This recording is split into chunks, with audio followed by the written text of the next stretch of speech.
I'm Em Sauter, better known as Pints and Panels. And I'm Don Tess, better known as the Dawn of Beer. Welcome to episode 56 of the All About Beer podcast. Every 2 weeks, we talk with leading experts and take a deep dive into one topic in beer.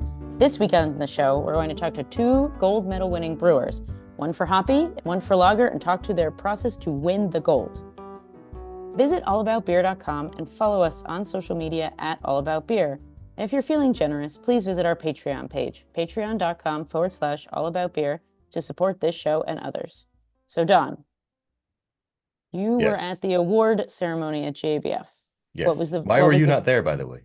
I You was were sleeping slash working slash eating a peanut butter and jelly at a brewery, at Woodsboss Brewing. Very good brewery, by the way, with some non-beer people. So I was not there. Okay. I love it. But that doesn't matter. Let's talk about your experience. How was it? Yeah, I always love these awards because there's so much electricity in the air. There's so much joy and laughter during the announcements, and everybody's so happy. And I do want to shout out to the Brewers Association. They do a really good job of going through a lot of awards and yet giving people time to celebrate on stage, get a good photo, and then they have like an area where people can do selfies and stuff for social media. So yeah, everybody's having fun. And even though I have no hope of winning anything, I just love being there. Nice. Yeah, it looks like I've gone into years prior, and it is a very electric environment. It's fun to watch the breweries that you really like and care about win medals. Yeah. And you're like, all right, like, oh, it's so-and-so. Good for you. Good for you. Like, I'm really, that beer won gold. It's so, like Allagash White wins gold again. That beer is amazing. Like, it's I really always fun. like to sit right, like literally in the front row. And then when they come off the stage, I love to be there to like fist bump them. And yes, it's so much fun. Oh, Don, you're such a cheerleader. I love it. Well, I'm excited that we're going to talk to two really cool brewers about their gold medals. But first, if you would like to help support the All About Beer podcast, please reach out to podcast@allaboutbeer.com. And speaking of supporting the show, here is a word from our sponsors. We've participated at FOBAB since the very beginning of our brewery, which was 2012. John Barley, Solomouth Brewing, 4-time FOBAB medalist. This event gives brewers from across the world a chance to come here and compete with one-of-a-kind beers, some of the best offerings from breweries. These are beers that the brewers themselves are most excited about. If you're serious about beer, this is an event that you should not miss. For a full list of brewers and tickets, check out FOBAB.com, FOBAB.com. We'll see you at FOBAB November 22nd and 23rd in Chicago. Welcome to Estrella Galicia, where brewing excellence has been a family tradition since 1906. They're all about lager, rooted in German brewing heritage. Maintaining their commitment to tradition, they brew exclusively in their original brewery in La Coruña, Spain. Each beer boasts its own distinctive recipe. No shortcuts, no compromises. They shun high-gravity tricks and avoid additives, even in their alcohol-free beers, and stick firmly to traditional methods. Their passion for beer sets them apart as they embrace and celebrate the art of brewing.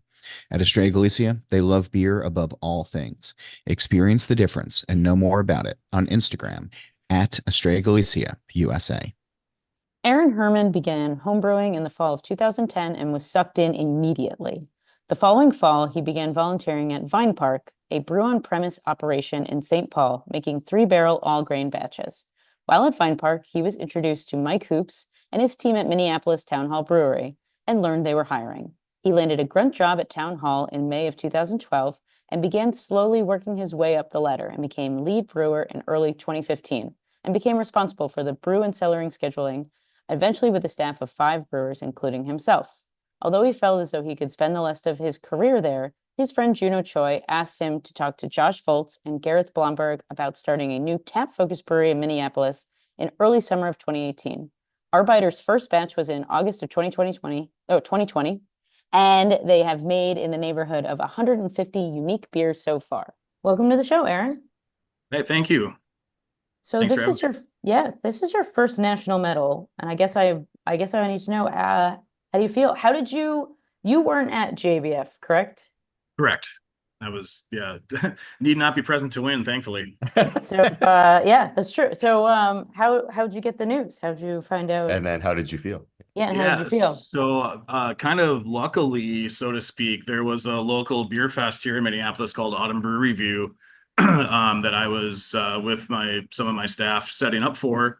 And I had glanced at my phone at one point, kind of forgetting, like once you get kind of caught up with, festival setup and stuff, you kind of forget that there's JBF awards going on right now.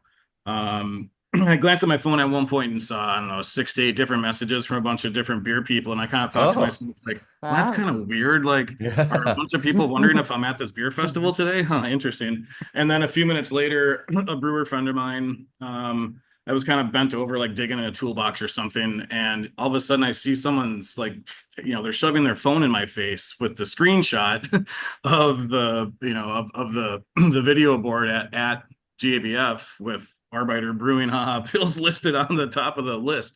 And, it took a sec to process it and kind of started. Apparently he was like yelling at me for a couple minutes too. And I was just so focused on digging for whatever I was digging for. Wasn't really paying attention. So he had to literally shove his phone in my face to get me to pay attention to him. And yeah, just full body tingles and kind of letting the reality set in. And apparently someone told me I was jumping up and down for a moment. And I know I let out a little bit of like a, yeah, sort of situation. And then it's a few minutes later, it's like, oh, no wonder so many people were texting me. Well, that's And now, amazing. and now you'll have a forever reputation of being such a cool brewer that you weren't Yeah. even paying attention to the awards. Right. Well, I mean, we had work to do to set up for the fest. Sounds like a brewer type situation. So yeah, in setting up for the beer festival, it's like I didn't really feel like I had a ton of time to start reaching out and telling everybody. So it was kind of fun to let people get a hold of me organically as they found out on their own. And it was just a really fun day. And I, ended up drinking a lot of beer, of course. So the beer's called Haha. Is this correct? Am I right? That is correct. Yep. Where does that name come from?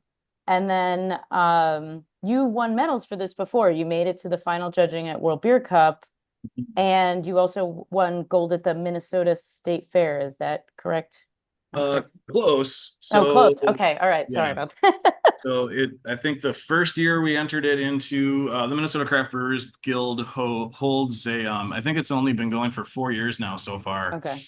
including like one pre-COVID year, a Minnesota Brewers Cup award. Oh, So nice. it's judged by BJCP certified judges, and so it's similar style categories and stuff, but BJCP instead of BA style guidelines. And so the first time I entered it there was 2022, I do believe, and it got a silver, which was pretty Nice. fun. And then I won a gold just last year at that same competition. And I believe it was the same batch that I sent or submitted to World Beer Cup. And a few weeks later, got the email with the judging results, and it said it made it 4 out of 4 rounds. So Wow. to me, that just meant it made it, obviously to the judging round. Of course, I have no idea how many beers were on that final table. It's usually like it can be up to 12 because I've Okay. judged. So probably made it to so, that's a large category. It's the fact that you've made it to I judged this year at GABF and you get 6. So the fact that it could have been 6 to 12 means that Haha Pills is, Consistently. that's Yeah, consistent. it's getting there. So, where does that name come from? Sure. So in Minnesota, flowing from a body of water called Lake Minnetonka in the western suburbs to the Mississippi River is a creek called Minnehaha Creek, and our brewery is right on Minnehaha Avenue. Oh, Oh, okay. Yeah, pretty straightforward, I suppose.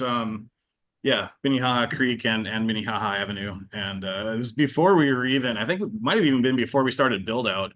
One of the co-founders and owners and our kind of graphic design and marketing guy, Garth Blomberg, I think it was in one of our kind of random planning sessions. It's like, we should have a pills and call it Haha Pills. And the name just kind of stuck. So the name was there, I think, before the beer, if my memory serves. That's kind of fun. And then anytime anybody laughs, it just brings memories of Haha Pilsner. Yep. We talked about some of the awards that you've won. Have you entered this beer in GABF before? And if so, what do you think was different about this year that Yeah. So I led to your did enter it success? in JBF before, and I just kind of dug through its history and I forget exactly. But I mean, there was a couple of years where it was only making it 1 out of 4 rounds. There was one year it made it 2 out of 4 rounds. I think that was the year it did well for the first time at the Minnesota Craft Brewers Cup Awards when it got silver. So maybe 2022 or 2021. Should have had that information more directly in front of me. I mean, we've only been open for 4 years, so I've been, only making this beer for 4 years now. But yeah, let's see. I think this is again, sorry, my memory is a little hazy as far as like what specific years we entered it and whatnot, but Yeah. Totally fine. I guess coming off the final table at World Beer Cup this spring, I mean, I didn't want to say I had high hopes, but I guess I had high hopes that it would Yeah, do yeah. well again at GABF. I mean, yeah, You were I taking on the still world, and laughed in now my, you're only taking on Americans. So, it's easier. yeah, fair. But I mean, a gold is still just Yes. pretty unbelievable It's to me. huge, just It's But especially like, was there it's- different about, this batch of beer versus the World Beer Cup final round one or not too much like okay. spec wise at all. Yeah, I mean, I feel like the batches that have done well have always finished a little bit higher than I'd like them to be. Just in my own mind's eye, it's like I want this beer to be down like 2.5 or so, and the ones that have been doing well, I feel like are like 2.9 or 3 Play-Doh finishing gravity. So it's like So a little not sweeter. just a touch. I mean, but again, it's all about the hair splitting and stuff, and Yeah. I adjust my water so it's fairly sulfate heavy, and it's I think it rides around 37 IBU with kind of a decent amount of like late kettle middle fruit addition. So there's some bitterness and hoppiness to it too, which kind of cuts through any of that, quote unquote residual sweetness from finishing around 3. and it's quite I got the spec sheet for this. It's quite light, 2.5 SRM. Mm-hmm. That's really light for a like how do you what like are you just I'm trying to figure out the like how this because of the high IBU and then the like how bright like light it is like Yeah. it's I mean, I just use Wireman Pilsner, Wireman Hmm. Pilsner and Wireman Extra Pale premium pills. looks like someone's gonna get their overalls. I will be getting some overalls. Yeah. Very nice. Congratulations. Yeah, congratulations. For those who Thanks. don't know, when you win a Yeah. World Beer Cup or GABF gold medal with using Wireman malt, they send you Wireman red overalls, which Just Aaron like will the be maltsters receiving. wear in Bamberg, apparently. Yes. Yeah. They do. Is it only gold, or is it any GABF or World Beer Cup medal with Thought it was Wireman? only I thought it gold. was only gold, but Only gold? Okay. yeah. So Hmm. there you go. You wear those with pride, and I shall. every time you go to a brewing event, you wear those so that everybody knows Yeah, they right. they Yeah. don't have them. I'll stand them up behind the brew deck. No. You've sort of been alluding to this. I just want to kind of dig a little bit deeper into it. Pilsner, it's a pretty Mhm. subtle beer style Mhm. where the difference between good and great, I would say, is, very fine.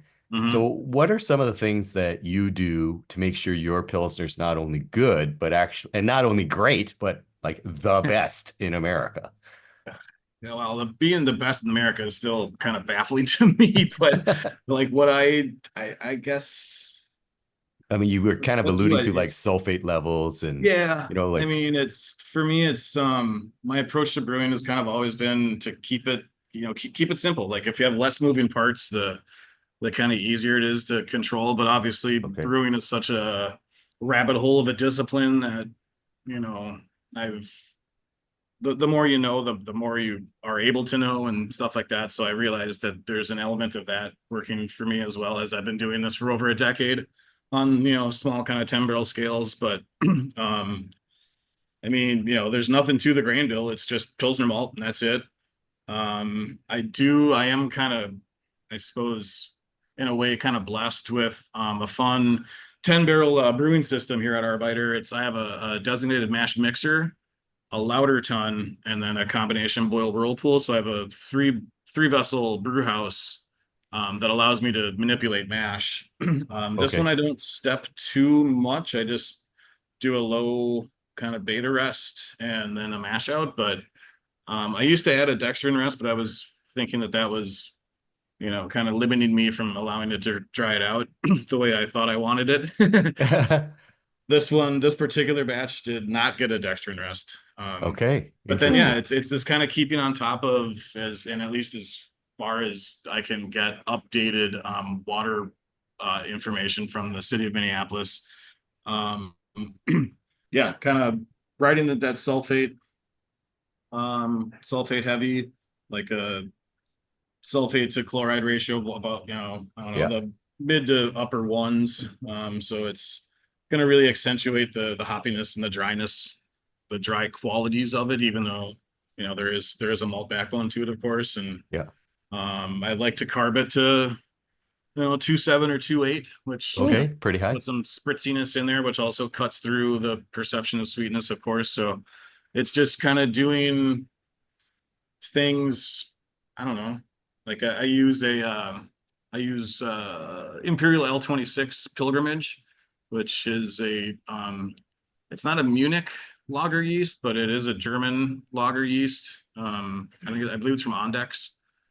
Okay.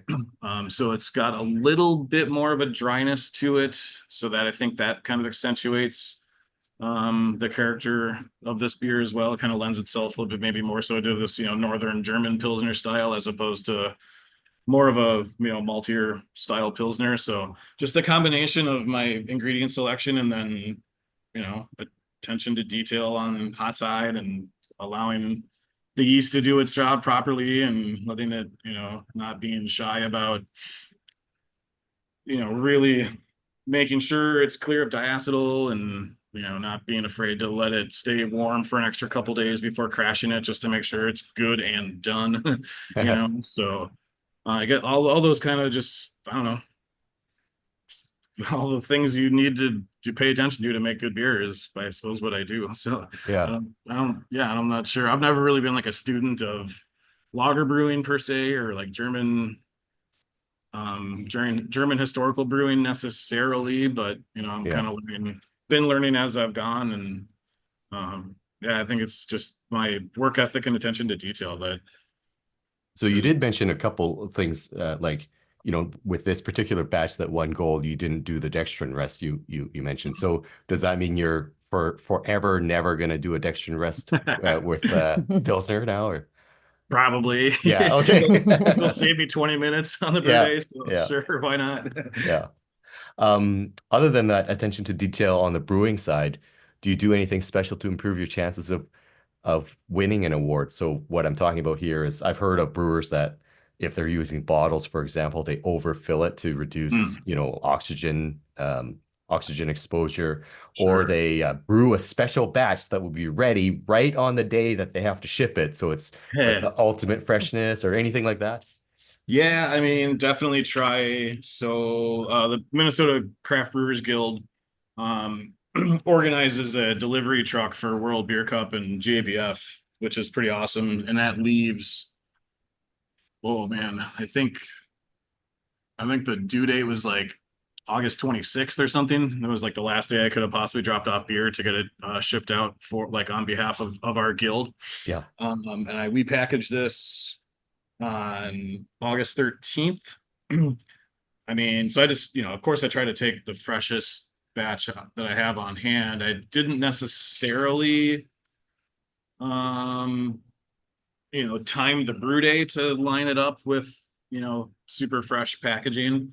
I did learn just today, though, when I did dig out this particular brew sheet, that my assistant brewer, Pat Riddle, that I provided the picture of just from this past Saturday, he made the wort that day, so I think that's pretty cool. Okay. Oh, that is really And I cool. remember, yeah, so the brew day was 6/27, June 27th, and I do remember saying to him, and we kind of remember us, this being said, that it's like, more than likely this is going to be the batch that goes to JBF. So don't screw it better up. make some good work. Mhm. Yeah. Yeah. Yeah.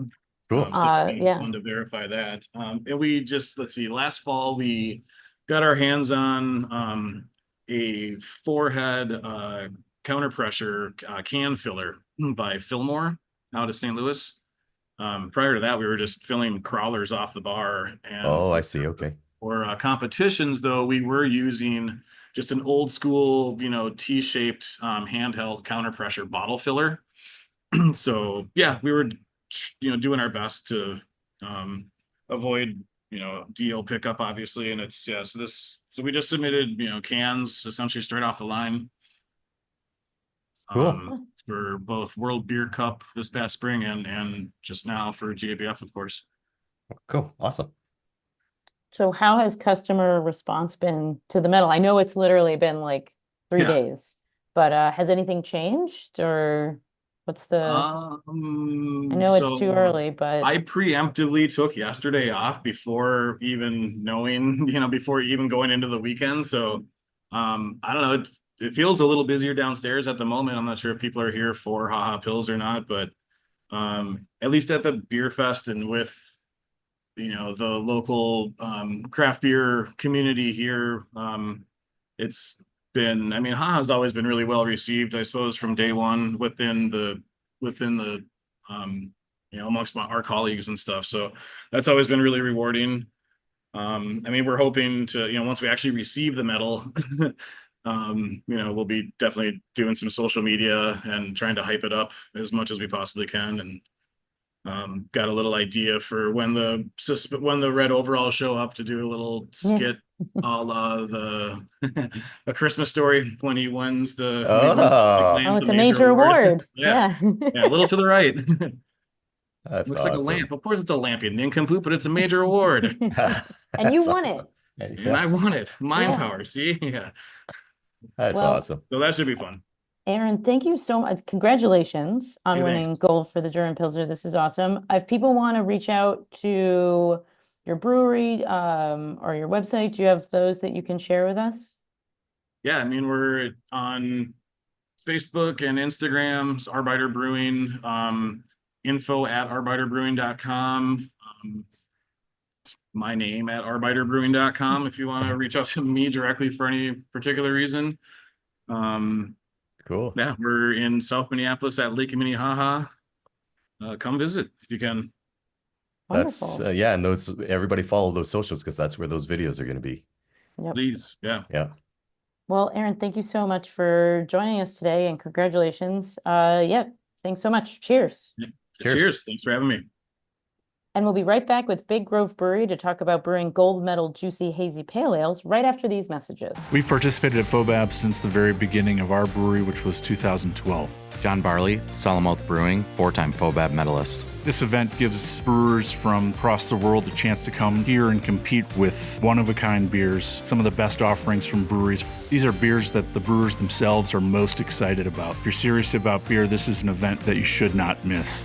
For a full list of brewers and tickets, check out fobab.com, FOBAB.com. We'll see you at FOBAB November 22nd and 23rd in Chicago. For all the beer lovers out there, Estrella Galicia offers an immersive experience dedicated to the world of beer in its museum, Mega, Mundo Estrella Galicia, right in the heart of its brewery in La Coruña, Spain. So what makes Mega stand out? It's the only beer museum in Europe located within a functioning brewery and offers visitors a personalized experience. As you explore, you can interact with different elements and access information that matches your own interests. Whether you're a history buff, a brewing geek, or just curious about the process, Mega tailors the experience to you. One of the coolest aspects of Mega is its origin story. The museum was conceived to encapsulate the old brew house, which was operational from 1972 to 2012. So while you're walking through Mega, you're not just in a museum, you're stepping into a piece of brewing history. Learn more about it on Instagram at Mundo Estrella Galicia. Andy Joint is the director of brewing for Big Grove Brewery in Iowa City. Big Grove operates 4 brewery restaurants across the state, producing over 30,000 barrels. He is a certified Cicerone and certified specialist of wine, and obtained a Bachelor in Science in Business Administration and a BA in German Languages Studies at Colorado State University in Fort Collins, Colorado.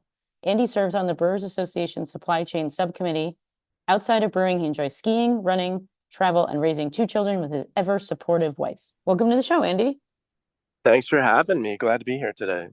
So you won gold for hazy or juicy pale ale, and we're going to ask you about what that means. But Yeah, we how does did. it feel? Congratulations. Thanks. Yeah, I mean, very exciting for this crew. We've got a brew team of about 23 people that all have some input. So everybody's been for our flagship beer, Easy Eddie, that we brew quite frequently and have put a lot of work into is very satisfying. That's awesome. Has this beer won any awards before, or? It has, yeah. It's, if you're familiar with the US Open Beer Championships, it did win gold at that. Actually, I think it was like 5 years ago. Oh, wow. Okay. Right after we kind of brought it to market, but it's been a little while. It's been quiet for a little while. So you've made this beer since what, 2018, 2019? I think it started in 2017. So Oh, wow. Okay. the name is a lie as far as it's called Easy Eddie, but and the joke from the marketing department was that, oh, Easy Eddie, it's the easiest beer to make. The brewers don't have to filter it. It's so much easier to make. And it's quite the opposite. It's been probably the hardest beer we ever developed, and it is still one of the harder beers we have to make. Just there's a lot of process adjustments we make along the way to get to the end. Well, so speaking of that, I mean, I think that the difference between good beer and great beer, particularly award-winning beer, is a bunch of small things, and particularly in a highly competitive category like, hazy IPA. So can you talk about how hard Easy Eddie is to make as good as it is, and some of the secret magic behind gold medal winning hazy IPA? Yeah, I mean, I think we were talking about it earlier, but a lot of people, especially outside the brewing industry, they kind of have this vision in their head that like the beer recipe that somebody wrote down on a sheet of paper is like the answer, right? That's the magic that created this beer. And for those that are in the industry or have been around brewing for a little while, realize that really it's all the little steps along the way. It's all the process improvements you make. It's all the feedback you take from the sensory side and how you kind of adjust the next batch based on that. And, specifically to the Easy Eddie, like this is a beer, like I said, we've been making since I think 2017. We started development on it. And it was one of the ones where we did more test batches on this brand than any other beer we've ever done. It just took us a long time to kind of find what we wanted out of it. And then even after we took it from our little brew pub and scaled it to the production facility, it's been undergoing improvement, every year since then. Okay, so can you give a couple of examples of how you make that improvement? And particularly, I'm intrigued by the idea that you say, oh, we'll do the sensory and then we'll make changes. So, what exactly is missing or that could be improved that then you then have, and then how do you then, I don't know if it's, a water adjustment or a mash temperature adjustment. Can you give me a couple examples of that? Yeah, I mean, I think, we were developing this. It was pretty early in the haze craze, if you will. It was certainly happening in the Northeast and the East Coast, but it wasn't very widespread. And as I started to get exposed to those types of beers and started trying to brew one, I didn't really understand the goal.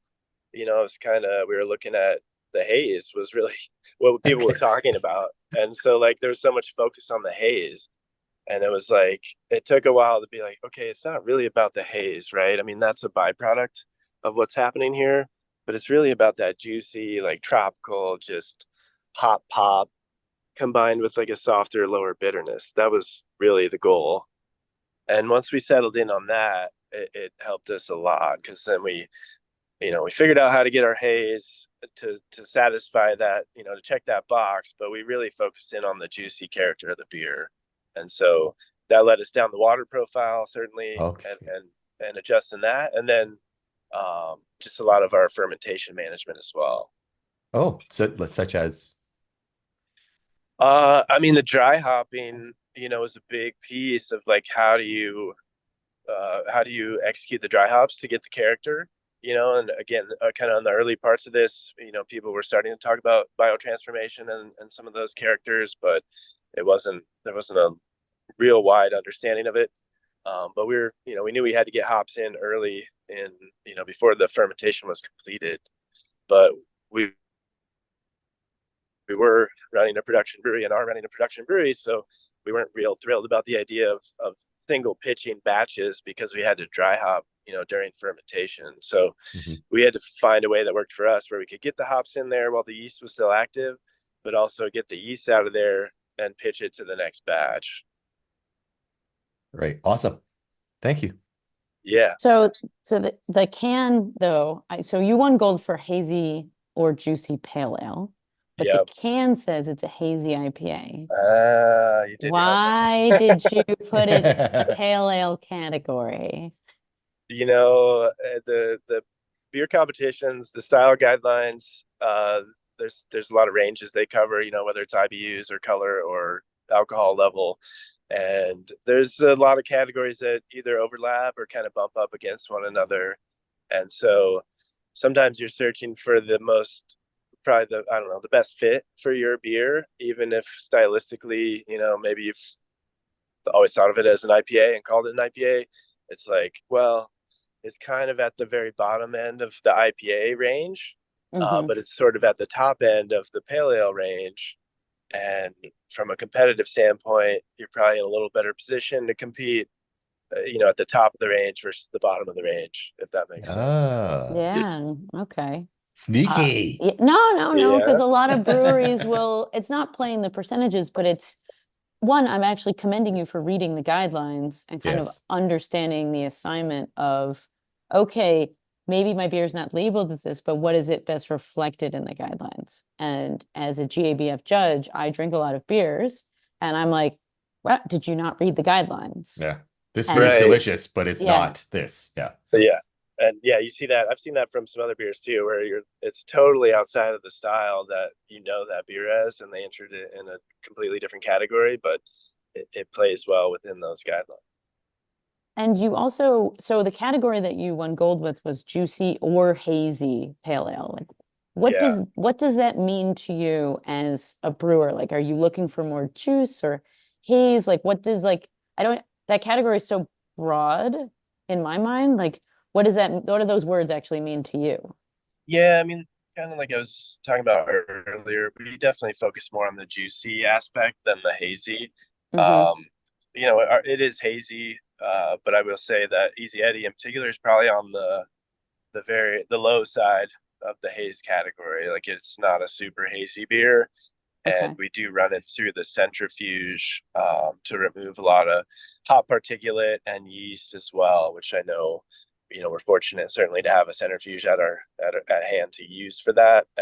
And some breweries don't do that just because they want to maintain a higher level of haze, or they feel like maybe the centrifuge is taking something out of their beer. We thought it was a net add, honestly, to do that, to run it through the centrifuge.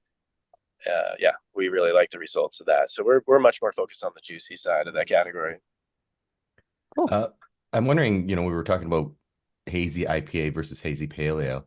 When you get the award, it's a physical medal, with a ribbon on it and everything, and I don't think it actually says the category. Maybe it does, but when you hang it in the tap room, nobody actually knows what that medal is for. So are you able to say like, oh yeah, we won gold for hazy pale ale, so you should drink this pale ale that we made that is awesome, and our hazy IPA, which by the way is also awesome. Like, can Don, you actually you wouldn't do that. I'm wondering if you can parlay this into like more than just your IPA, more than just Easy Eddie sales. Right. I mean, I think they put the style on the back, so yeah, you can tuck it away and not give it away. But I mean, I think, again, some of us in the industry, we're pretty dug deep into the styles and the categorization.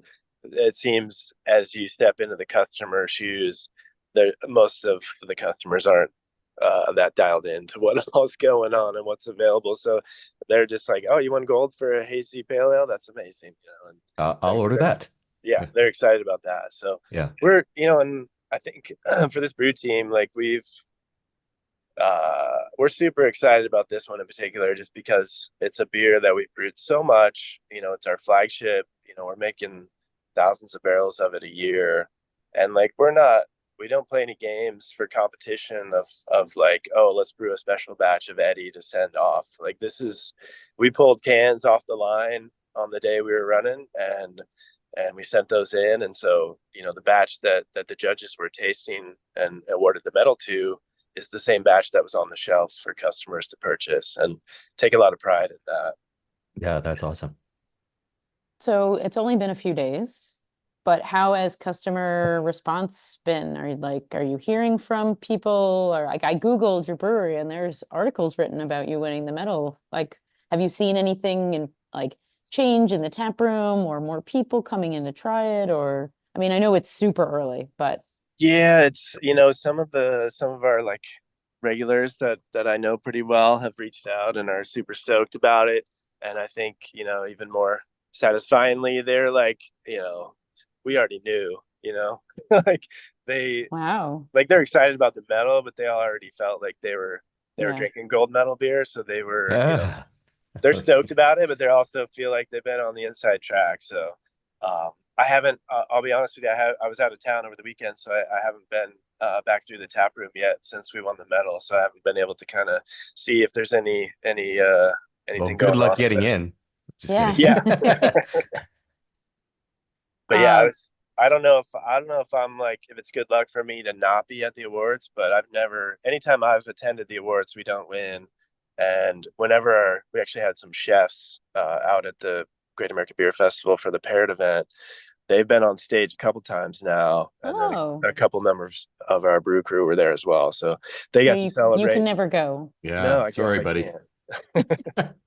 That's all right. I'll take Well, the that medal. yeah, that was cool that like your team can go and get the medal and celebrate it, because brewing is a team effort. It's not just the brewers, it's everyone involved. So Yeah, and a lot of there's three of the brew crew there, and they're the folks that are that probably brewed this batch, that centrifuged this batch, that that touched this batch all along the way. So super stoked for them to get to bask in the glow of winning, because they like you said, they're doing the work. They finished this batch of beer and made it what it is. awesome. Well, Andy, thank you so much for joining us to talk about your gold medal winning beer. If people want to learn more about Easy Eddie or Big Grove or anything else, do you have social media handles or a website you could share with us? Yeah, biggrove.com would get you started. And then we do have all the social media. I don't know the handles off the top of my head, but basically Big Grove. Type in Big Grove, it should get you to most of it. But yeah, really appreciate you guys having me on, and yeah, it's been fun. We're all excited. We're still have smiles on our faces across the brewery team. So, Well, congratulations. You deserve it. Thank you so much for joining us today. you bet. Thanks. Thanks, Yeah, Andy. cheers. Cheers. So, Don, what did you learn today?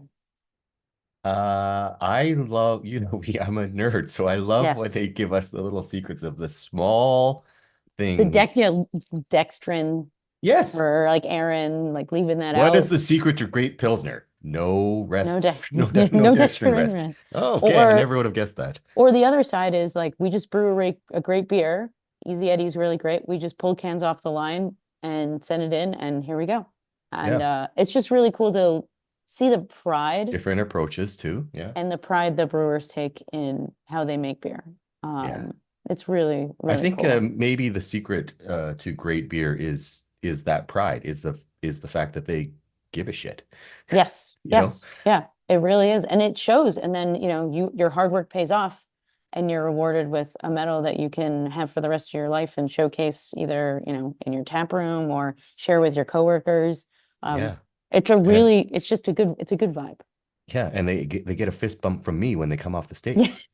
Like that's got to be the highlight of their GABF. Yeah, sorry, Bob Pease. Sorry, yeah, the medal. They just throw the medal in the trash when they get the high five. You're ridiculous. Yes, I am. Anyway, visit allaboutbeer.com and please follow us on social media at allaboutbeer. And again, if you're feeling generous, please visit our Patreon page, patreon.com/allaboutbeer, to support this show and others. If you have any questions for the experts, email podcast@allaboutbeer.com. That's also the email for feedback, suggestions, or to inquire about supporting this show through advertising. Don, how can people reach out to you? I am at the Dawn of Beer on X, Threads, and Instagram, and people can drop me an email at dawn@thedawnofbeer.com. How about you, Em? I am at Pints and Panels across all social media, and my website is www.pintsandpanels.com. If you enjoyed this show, please share it with your friends, post about us on social media, and like and subscribe to the show. Please help us spread the word of good beer. And here is a final word from our sponsor. We've participated at FOBAB since the very beginning of our brewery, which was 2012.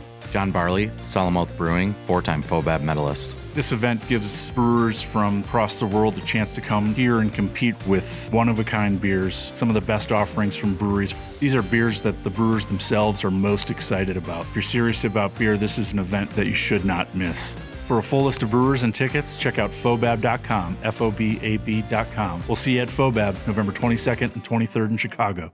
At Mega, the Estrella Galicia Museum, the tasting experience and the beer pairing are the highlight, offering an opportunity to explore a variety of beers from the Estrella Galicia portfolio. Mega is a must-visit for anyone interested in beer, history, or Galician culture. It's a place where you can not only learn about the science and craft of brewing, but also immerse yourself in the heritage of Estrella Galicia, Spain's most beloved beer brands.